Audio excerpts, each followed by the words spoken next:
We're going to have a look at what's grabbing the news headlines in France. Papers, of course, still dominated by the aftermath, really, of last week's Bastille Day attack in Nice here in France. Yesterday, we had a minute of silence held, attended by the Prime Minister, Manuel Valls. He was actually booed, wasn't he, Flo, by a very angry crowd there. That's right. L'Humanité talks about that day yesterday, a day of homage between emotion and tension. And on the front page of L'Humanité, the communist paper, you can see that photo there. Incredible crowd, 40,000 people. It was really intense, according to L'Humanité. There was expressions, of course, of compassion, but also bitterness and resentment. People are upset about what this latest attack means, essentially that terrorist violence can hit anyone, anytime. And L'Humanité says we need to be really careful because it seems like fear is winning, and the paper calls for calm. Yeah, the opposition's been very, very critical of the government's response, hasn't it? And they're really now starting to call for security because he steps up a lot more. That's right, and that's what La Croix focuses on, the Catholic paper. It says, look, the question of security is a real concern for French people, but there's also the real question, just how far can we go with security? Because on the one hand, the police and the army are already stretched thin, they're exhausted, but also, there are limits within a democracy to how far security can go.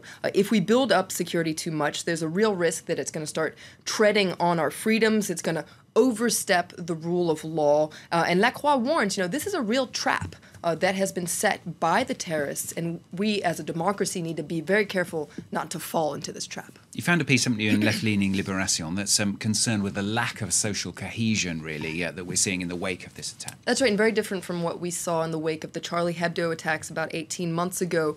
Libération really lashes out against the right wing for not showing political unity, but also the government seems overwhelmed. You can see here, Libération says, the victims of the Nice attack and their loved ones deserve better. Soyons à la hauteur. We need to rise to the occasion here. We need to be worthy. A very interesting editorial in Libération as well that says, in the face of terrorism, what we need is more intelligence, more education, more transparency, not less democracy and less cohesion. And the paper in its editorial really lashes out against the opposition, but it also calls on the president, François Hollande, and the prime minister, Manuel Valls, to stop treating French people like children. Libération says, we, the French people, are your only allies in the fight against terrorism, so start treating us like adults. Now, meanwhile, the government wants to extend the state of emergency for at least 3 months now. It's going to be discussed by ministers today, and a measure that's going to be debated in Parliament this week as well. That's right. And L'Up says that the government is planning, to extend it for 3 months, but it could actually go on further than 3 months, actually until the beginning of 2017. Wow. That would be incredible. That would mean that France has been in a state of emergency for just about a year. Now, it's not just the state of emergency that's going to be discussed. It's also the anti-terrorism measures known as the Opération Sentinelle, which mobilizes some 10,000 soldiers across the country. Of course, you're familiar seeing soldiers in front of monuments, etc. Now, MPs from the right as well have vowed to back the left's plans here, but they are asking for something in return, aren't they? That's right. They're asking for compensation, according to Le Figaro. Essentially, they're telling the government, we'll back the state of emergency if you also adopt a series of security measures. For instance, the right wing wants the government to start locking up suspects on the so-called Fichier S, the terror watch list, but also essentially closing radical mosques, etc. They have a whole list of measures. Les Echos points out that some of these measures that they're requesting from the government have actually already been implemented, or they're in the course of being rolled out. You can read about it here.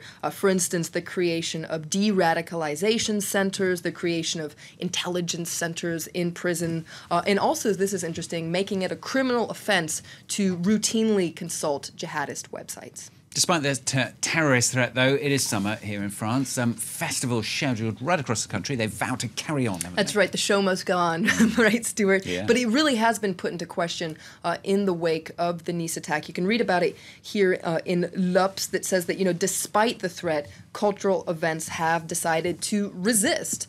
For instance, the Bayonne Festival, which draws more than 1 million partygoers, it's scheduled to kick off on July 27th. There was a lot of questions as to of whether it will go on. For now, at least, it's scheduled to continue. But you've also got the countless music festivals. France hosts a lot of music festivals during the summer. You've got Rock en Seine here in Paris. You've got La Route du Rock in Saint-Malo. It's out of the question for these events to be cancelled. They are cultural institutions, according to L'Obs, but that being said, security will be massively stepped up, including here in Paris. Now, tomorrow, Paris-Plage is set to kick off. You might be familiar with Paris-Plage. It's really fun. Essentially, a beach comes to town, but it's a big deal. There are a lot of people who come to this, and it runs a long time. It runs from tomorrow until August 20th. You can see a photo of them here setting up security cameras, for instance. This year, the access to these city beaches, Paris-Plage, they're going to be filtered, much like the fan zones during the Euro Cup, which seem